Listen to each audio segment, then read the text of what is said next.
손끝이 아팠습니다. 70년 넘게 바늘을 쥐고 살아온 할머니의 손가락 마디마디가 아우성 치는 듯합니다.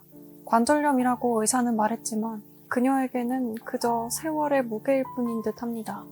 12살부터 남의 집 가정부로 일하며 거친 손으로 살아온 세월, 10명의 아기를 품에 안고 기르며 굳어진 손, 농장에서 평생을 보내며 흙과 함께했던 그 손이 이제 더 이상 고운 자수를 놓을 수 없다고 외치는 것만 같습니다.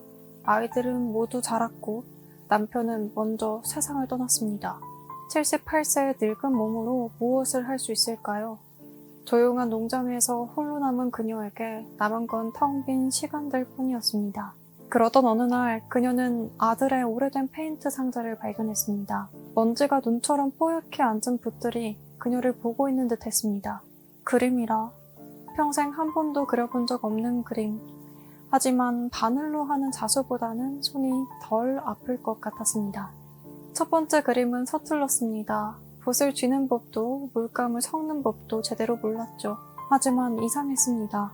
캔버스 위에 색깔이 번져 나갈 때마다 그녀는 가슴 한편이 따뜻해지며 편안함을 느꼈습니다. 마치 오랫동안 잠들어 있던 무언가가 깨어나는 것만 같았습니다.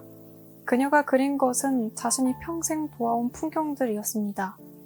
퀼팅비는 마을 여성들이 모여 퀼트를 만들며 웃음 가득한 이야기를 나누는 장면을, 겨울의 사과 따기는 눈 덮인 들판에서 사과를 수확하는 농부들의 생동감을 그렸죠.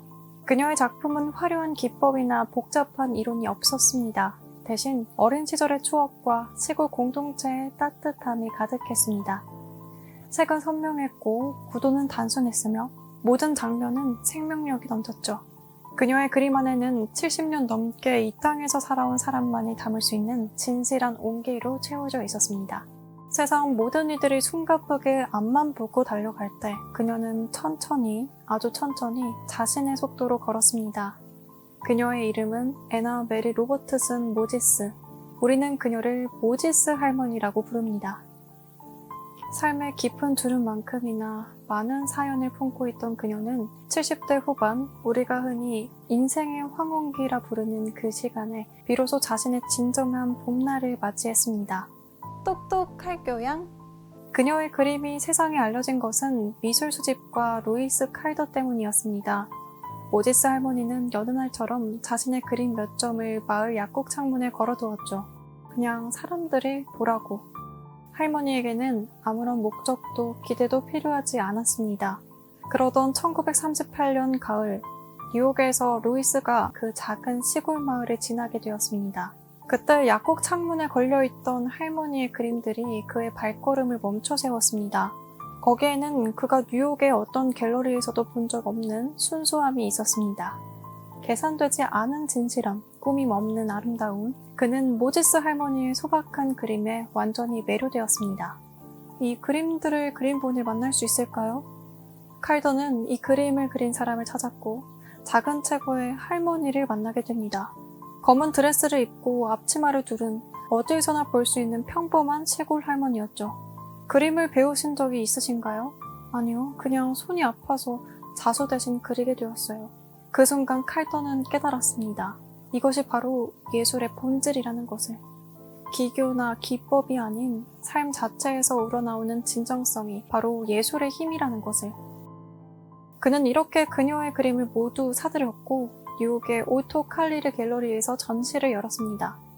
2년 후 1940년 뉴욕 갤러리에서 80세의 모지스 할머니는 첫 개인전을 열었습니다. 사람들은 별 생각 없이 갤러리로 들어왔지만 그림을 본 순간 모두가 말을 잃었습니다. 그녀의 그림에서 잊고 있던 미국 시골의 순수함을 본 것이죠. 거기에는 잃어버린 고향, 어머니의 품 같은 따뜻함이 있었습니다. 바쁜 도시 생활에 지친 사람들의 마음을 어루만지는 평화가 가득했습니다. 기법적으로는 서투를 수 있었지만 그 서툼 속에서 담긴 진심은 어떤 완벽한 그림보다 사람들의 가슴을 뛰게 했습니다. 언론이 몰려들었고 타임지, 뉴욕타임스는 그녀를 기적의 화가로 불렀습니다. 사람들은 모지스 할머니라는 이름을 기억하기 시작했고 그녀의 그림은 크리스마스 카드와 우표로 수백만 장이 팔렸습니다. 하지만 정작 할머니는 담담했습니다. 사람들이 내 그림을 좋아한다니 기쁘네요. 난 그냥 내가 본 것, 내가 느낀 것을 그렸을 뿐이에요. 그녀의 삶은 결코 쉽지 않았습니다. 농장에서의 노동, 자녀를 잃은 슬픔, 늙음과 병만은 그녀를 끊임없이 시험했죠.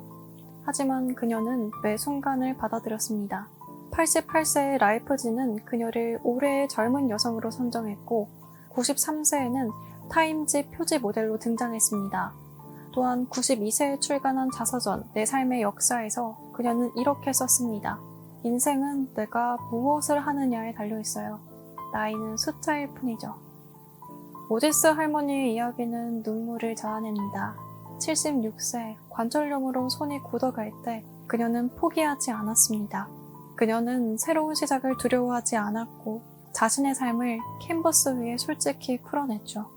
그녀의 그림은 완벽하지 않았지만 진심이 담겨 있습니다. 그 진심이 뉴욕의 화려한 갤러리에서부터 전 세계 가정까지 수많은 이들의 마음을 울렸던 것이죠.